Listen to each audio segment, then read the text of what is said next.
সম্মানিত দর্শক, আশা করি ভালো আছে। আজকে আলোচনা করব, গতকাল একটা রিপোর্ট পত্রপত্রিকায় এসেছে যে বাংলাদেশের শিক্ষা মন্ত্রণালয় একটা সিদ্ধান্ত নিয়েছে যে বেসরকারি স্কুল কলেজের যে ম্যানেজিং কমিটি তার যারা প্রধান হবেন তাদের আর শিক্ষাগত যোগ্যতার প্রয়োজন নেই। এতদিন কিন্তু গত অনেক বছর ধরে এটা ছিল হচ্ছে যে তাদের ন্যূনতম স্নাতক পাশ হতে হবে বেসরকারি স্কুল কলেজের ম্যানেজিং কমিটির প্রধান হতে হলে।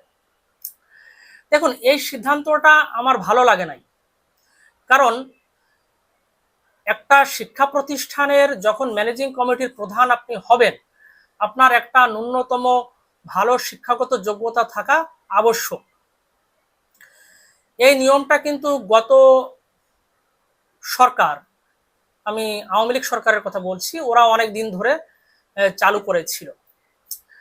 তো দেখুন, আমরা ছোটবেলায় দেখেছি, আমি ছোটবেলায় গ্রামে বড় হয়েছি, তো যে স্কুল কলেজের ম্যানেজিং কমিটির প্রধান হয়েছে এলাকার প্রভাবশালী লোকজন, যাদের মাসেল পাওয়ার আছে, লাঠির জোর আছে, তারা জোরপূর্বক ম্যানেজিং কমিটির প্রধানের পদ দখল করে নিয়েছে। তাদের শিক্ষাগত যোগ্যতা তেমন ছিল না, তো তারপরে তারা বিভিন্ন ঘুষ দুর্নীতি বাণিজ্য করে শিক্ষক নিয়োগ, বা দেখা যাচ্ছে একটা ম্যানেজিং কমিটির প্রধান সে আসলে তেমন লেখাপড়া জানে না, স্কুল বা কলেজের হেডমাস্টার বা প্রিন্সিপালকে সে অকথ্য ভাষায় গালাগালি করছে, অপমান করছে।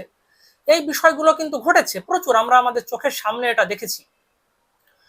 তো আসলে আপনি যখন একটা শিক্ষা প্রতিষ্ঠানের ম্যানেজিং কমিটির প্রধান হচ্ছেন, আপনার একটা ন্যূনতম শিক্ষা থাকা খুবই জরুরি। এই শিক্ষাটাই আপনাকে যে স্কুলের শিক্ষক বা প্রধান শিক্ষক বা প্রিন্সিপাল তাদের প্রতি যে সম্মান করা, এই বিষয়টা কিন্তু আপনার ওই শিক্ষা থেকেই অনেকটা আসবে। একটা শিক্ষিত মানুষ এইভাবে একটা শিক্ষকের মর্যাদা সে বুঝবে, সে তার সাথে এইভাবে খারাপ ব্যবহার গালাগালি বা এই বিষয়গুলো করবে না। তো আগে এই বিষয়গুলো কিন্তু হরহামেশা হতো, কিন্তু গত আনুমানিক 10 বছর বা তার এই সময় হবে বা তারও বেশি হতে পারে থেকে কিন্তু ন্যূনতম স্নাতক পাশ না হলে স্কুল কলেজের ম্যানেজিং কমিটির প্রধান কিন্তু হওয়া যায় না।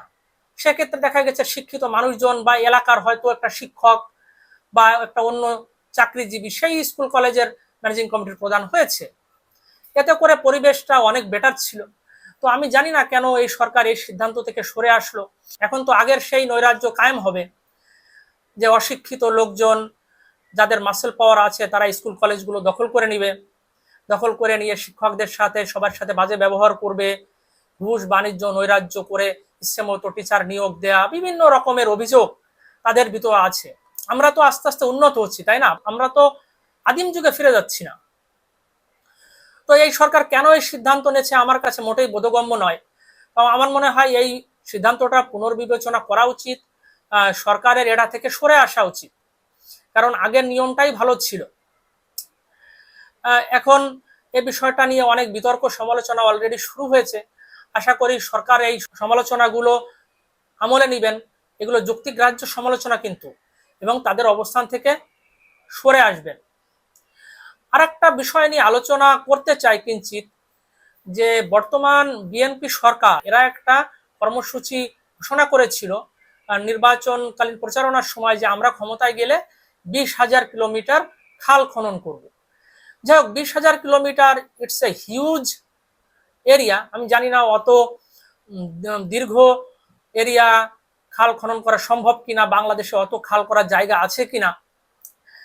কিন্তু কালকে দেখলাম একটা মিটিং হয়েছে সরকারি উচ্চ পর্যায়ে, সেখানে সিদ্ধান্ত নেওয়া হয়েছে যে এই খাল খননে যত কম প্রযুক্তির ব্যবহার করা যায় সেটাই ভালো হবে, যত বেশি ম্যান পাওয়ার ব্যবহার করা যাবে সেটাই করার চেষ্টা করা যায় কিনা সেটা নিয়ে একটা সভা হয়েছে। তো আমার কথা হচ্ছে, বর্তমান যুগ হচ্ছে প্রযুক্তির যুগ।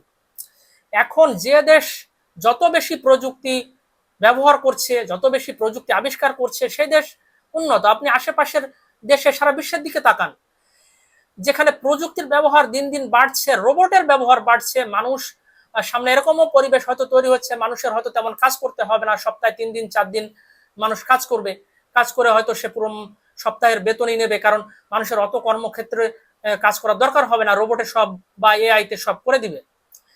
সেখানে আমাদের এত বড় একটা প্রকল্প যেখানে 20,000 কিলোমিটার পর্যন্ত খাল খননের লক্ষ্য, সেখানে সেটা যদি আমরা প্রযুক্তির ব্যবহার না করে, প্রযুক্তি বলতে হয়তো এখানে এক্সকাভেটর বা এগুলোর কথা বলা হয়েছে, ম্যান পাওয়ার অর্থাৎ কোদাল দিয়ে খাল খনন করা বা এই জিনিসটা হয়তো হতে পারে, তো যেগুলো বলা হচ্ছে এইগুলোকে আসলে এখনকার বাস্তবতায় চলে না, এটা ইকোনমিক্যালি এটা লাভজনক। আপনি ঠিক আছে, মানুষ হয়তো আপনি চাচ্ছেন যে মানুষ হয়তো কিছু তার শ্রমের মজুরি পাবে বেশি মানুষ, কিন্তু আসলে রাষ্ট্রের জন্য কি এটা আসলে কোনো ভায়াবল কোনো কিছু কিনা? কারণ দেখুন, মানুষের জন্য আপনি অন্য কর্মসংস্থান তৈরি করতে পারেন, শিল্প কলকারখানা বা অন্য কিছু, কিন্তু আপনি যদি একটা এক্সকাভেটরে একদিনে যত খনন করতে পারবে, আপনার কয়েকশো মানুষ সেটা করতে পারবে না একদিনে। তো এটা ইকোনমিক কিন্তু বিশাল একটা ইম্প্যাক্ট আছে এটার। কারণ আপনি যদি মেশিনের ব্যবহার করে খাল খনন করেন তাহলে সরকারের খরচ কিন্তু অনেক কম হবে, এবং আপনি যদি মেশিন বাদ দিয়ে ম্যান পাওয়ার দিয়ে এই কাজটা করতে চান তাহলে কিন্তু আপনার খরচ অনেক বেড়ে যাবে।